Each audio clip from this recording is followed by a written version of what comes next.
Como será que a nossa mente pensa, de verdade? É uma pergunta, olha, muito antiga. E hoje a gente mergulha na visão de Aristóteles, um gigante, né? Com certeza. Um pensador fundamental para entender isso. Nosso Deep Dive de hoje vai explorar justo isso, usando um mapa conceitual bem detalhado dos capítulos 4, 5 e 6 do De Alma dele. Exato, o sobre a alma. A missão aqui é descompactar como ele entendia o intelecto. Tanto essa parte que recebe informações, quanto a que cria as ideias, né? Das mais básicas até as mais complexas. Isso. Ok, então, vamos começar por essa capacidade de receber. O que seria isso? Perfeito. No capítulo 4, Aristóteles introduz o que a gente chama de intelecto passivo, o nós pateticus. A ideia central é a capacidade da alma de receber as formas inteligíveis. Formas inteligíveis, tipo a essência pensável das coisas? Exatamente. Como se a mente fosse, sei lá, uma tela em branco. Ele usa termos como impassível, apates e sem mistura, amigés. Impassível e sem mistura. O que isso quer dizer na prática? Quer dizer que o intelecto, ao pensar, não se altera fisicamente. Ele não vira a coisa pensada, nem se confunde com ela. Pensa num computador. Ele processa dados, textos, imagens, mas o hardware não vira texto, né? Ele capta o padrão, a forma da informação, mas não se torna informação em si. Entendi. Essa ideia da forma sem a matéria é bem interessante mesmo. E ele usa aquela analogia clássica, né, da tabuleta onde nada está escrito. Isso, pura potencialidade. Como um HD zerado esperando os arquivos. E tem um outro ponto que sempre me chamou a atenção. Ele não ligava o intelecto a um órgão específico, diferente da visão que está no olho. Pois é, o pensamento pode até usar o cérebro, claro. Mas o ato de pensar em si, para Aristóteles, não era do cérebro da mesma forma. É algo mais sutil. Faz sentido. E essa potencialidade, você mencionou, ela tem níveis, né? Tem sim. Primeiro tem a dynamis, é a capacidade inata, sabe? Tipo uma criança que nasce com o potencial de aprender qualquer língua. Ok, a capacidade bruta, digamos. Isso. Depois vem a hexis, é a habilidade já adquirida, mesmo que não esteja em uso. Por exemplo, eu sei falar português, mesmo estando em silêncio agora. É um estado, uma posse. Certo, a habilidade formada. E por fim, a energia.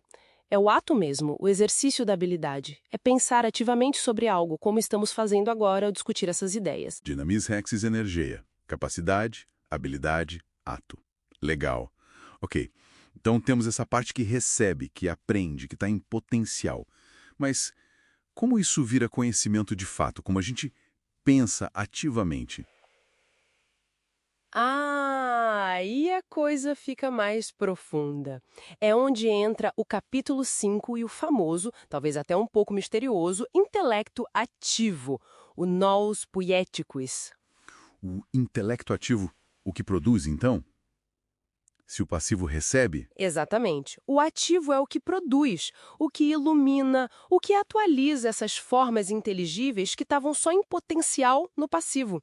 Ele torna o conhecimento possível, efetivo. Ilumina, como assim?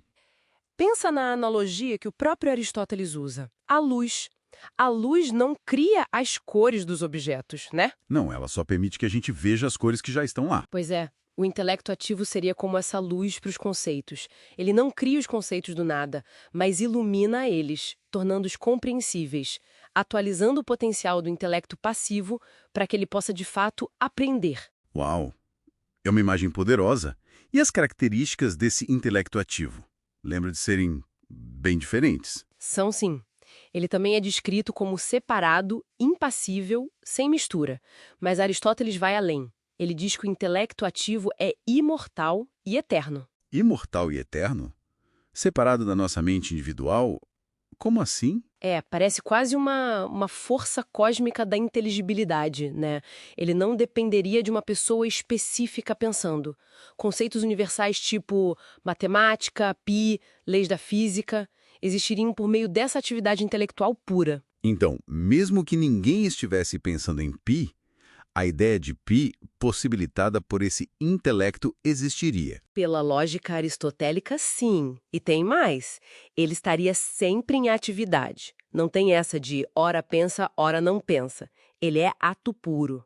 Caramba. Isso é bem abstrato, né? Bem diferente do que a gente costuma pensar sobre a mente. Totalmente. Mas o fascinante aqui é como esses dois intelectos interagem. E é isso que o capítulo 6 começa a detalhar. As operações que surgem dessa dança entre o passivo e o ativo. Certo. E quais seriam essas operações? Basicamente, ele fala de dois tipos principais de pensamento. O primeiro é a apreensão dos indivisíveis.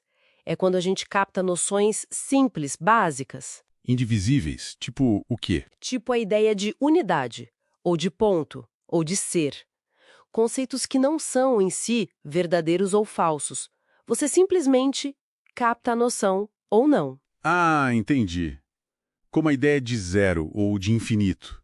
Não é uma frase que é VOF, é o conceito em si. Justamente. Ou você entende o que é unidade, ou ignora. Não tem julgamento aí. Ok. E o segundo tipo? O segundo tipo é a formulação de juízos. É quando a gente pega esses conceitos simples e começa a combinar, a compor ou dividir. Aí sim formamos proposições. Tipo, a linha é composta de pontos, ou o céu é azul. Perfeito. É nesse momento que entra a verdade e a falsidade. Porque agora estamos afirmando ou negando algo sobre a realidade. Isso inclui também a noção de tempo. Tempo? Como assim? Quando a gente julga sobre o passado ou o futuro, choveu ontem ou amanhã talvez faça sol. Isso já é uma combinação de conceitos, uma afirmação sobre o tempo. Interessante. E ele detalha mais como pensamos nesses indivisíveis? Porque alguns parecem divisíveis como uma linha. Sim, ele explica. Podemos pensar em algo que é fisicamente divisível, como um segmento de reta, mas apreendê-la mentalmente como uma unidade, num único ato de pensamento. Ou podemos pensar em conceitos puramente formais, abstratos, como a ideia de retidão em si. E tem aquela ideia de conhecer por contraste, né? Tem também. Ele menciona que a gente entende algumas coisas pela privação de outras. Entendemos o escuro pela ausência da luz, o silêncio pela ausência do som, o mal talvez pela ausência do bem. Entendi. Então, resumindo a ópera toda, a gente tem essa fisão da mente com duas funções-chave, né? Isso. Uma que é a capacidade de receber, que está ali em potencial, passivo, e outra que é uma força ativa, que ilumina, que torna as coisas inteligíveis, o ativo. E juntas, elas permitem tudo desde pegar conceitos básicos tipo até fazer julgamentos complexos sobre o mundo tipo, se chover amanhã não vou à praia. Conhecimento se forma. E por que olhar para isso hoje?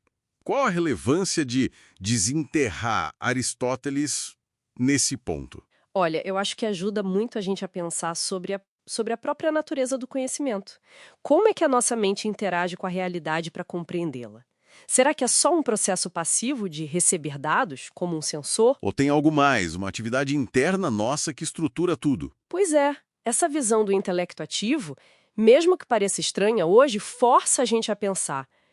Existe uma estrutura na realidade que permite que ela seja conhecida e a nossa mente ela só reflete ou ela participa ativamente em tornar o mundo inteligível. É uma boa pergunta. Isso até levanta uma questão final, né? Uma provocação para quem está nos ouvindo refletir depois. Manda. Se a gente levar a sério essa ideia aristotélica de um intelecto ativo que é eterno, separado, sempre em ato, o que isso poderia significar sobre a existência do próprio conhecimento?